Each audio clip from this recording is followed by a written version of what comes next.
a frozen dawn, a sea of white, and the sound of a single engine cutting through the Arctic silence. That morning, on a remote Canadian airfield blanketed by snow and mist, something unusual appeared. A sleek gray shape with Swedish markings, the Saab Gripen E. It wasn't there for show, it was there to be tested, and what Canada discovered in those brutal Arctic trials shocked more than just the engineers. It challenged decades of military assumptions, and honestly, it quietly unsettled the Pentagon.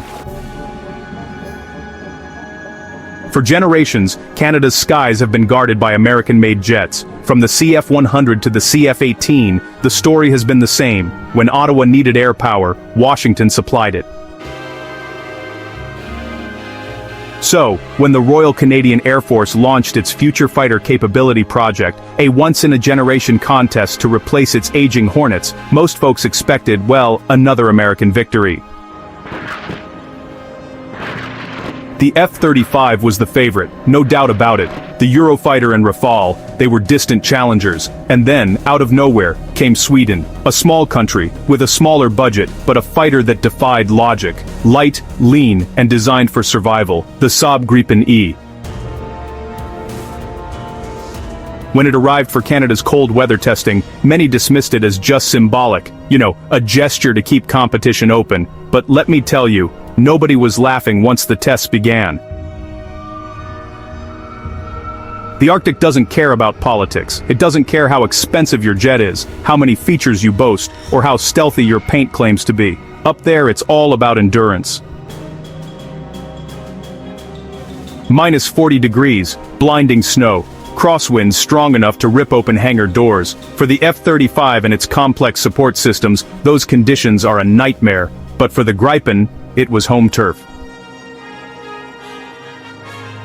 Designed in Sweden, built to operate from icy highways and rugged fields, the Gripen E didn't just survive, it thrived.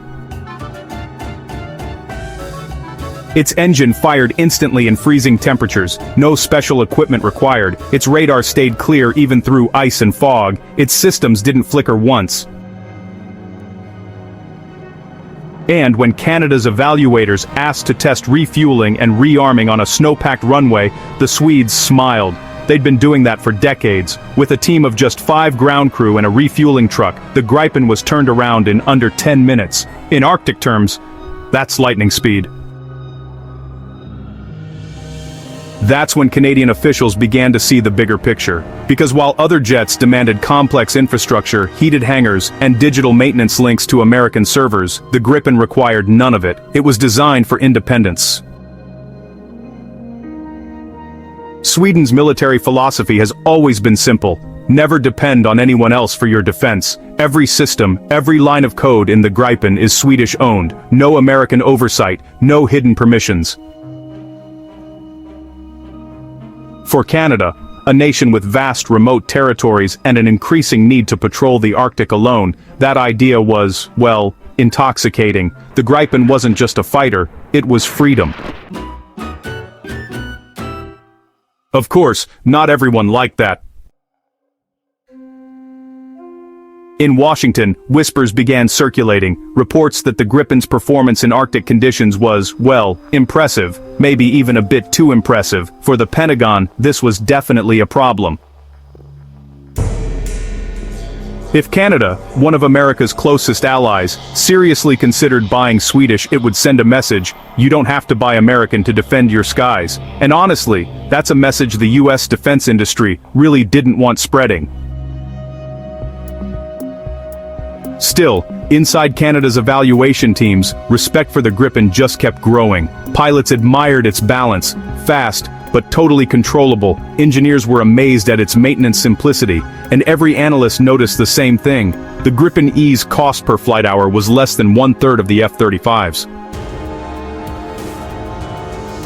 While the F-35 required, layers of logistics and encrypted US systems to function, the Gripen could run on a laptop. Literally, its mission data files could be updated on the ground, by Canadians, on Canadian servers.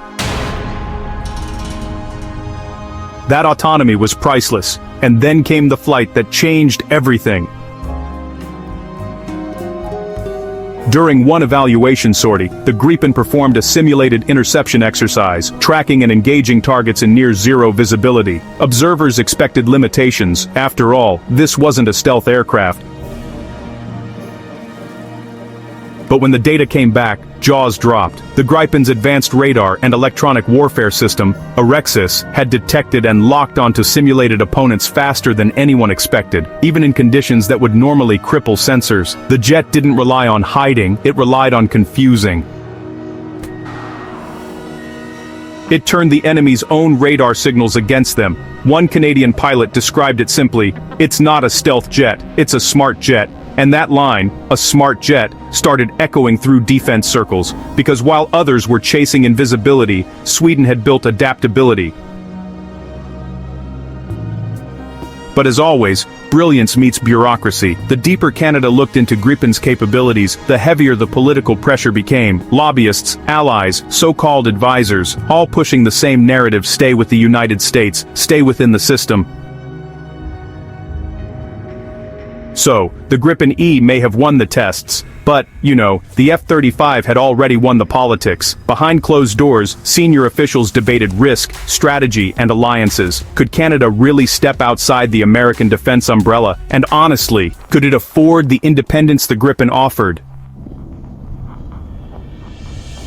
In the end, as history now records, Ottawa stayed predictable. The F-35 was chosen, but buried deep in the testing archives lies the truth. The Gripen E didn't lose because it failed. It lost because it succeeded.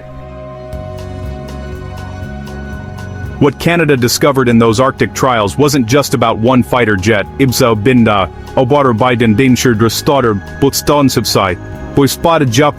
was about design philosophy. The Gripen showed what happens when you build for reality, not marketing, when you design for survival, not spectacle. In the freezing north, the world's most expensive jet was vulnerable, but the simplest, most efficient one, the underdog from Sweden, just kept flying. That revelation changed how many analysts now view air power, because the future of air combat isn't just about who can build the biggest machine, it's about who can keep it flying when the world freezes. Today, that same philosophy is spreading. Brazil operates the Gripen proudly. Finland considered it seriously. And across NATO, smaller nations are quietly studying what Canada learned the hard way, that flexibility and independence might actually matter more than stealth and prestige. Meanwhile, over in Sweden, Saab keeps refining the Gripen, adding new sensors, smarter jammers, and faster communication systems. They don't really chase hype, they chase practicality. It's not about showing off, it's about showing up, no matter the weather. And somewhere, in the back of a Canadian hangar, a few pilots still talk about those tests. They remember how the Gripen handled the Arctic winds like it was born there, how it started without fuss, took off without hesitation, and returned without complaint. They remember looking at that small, efficient jet and thinking, maybe we've been overcomplicating air power all along. Because sometimes, the smartest design isn't the flashiest one. Sometimes, it's the one that simply works. So, what did Canada really discover about the Gripen's performance in Arctic tests? They discovered that a jet doesn't have to be the biggest or the stealthiest to be the best. They discovered that true strength lies in adaptability, in reliability, in freedom from dependence. And most importantly, they discovered that innovation doesn't need to come from a superpower, it can come from a small country with a clear goal and the courage to think differently. In the end, Sweden didn't build the most expensive jet, they built the one that refused to quit. Autobahn Bardutin Bandu. Even in the coldest corner of the earth. And that's what Canada found, high above the Arctic snow. The Gripen doesn't just fly through the storm, it was built for it.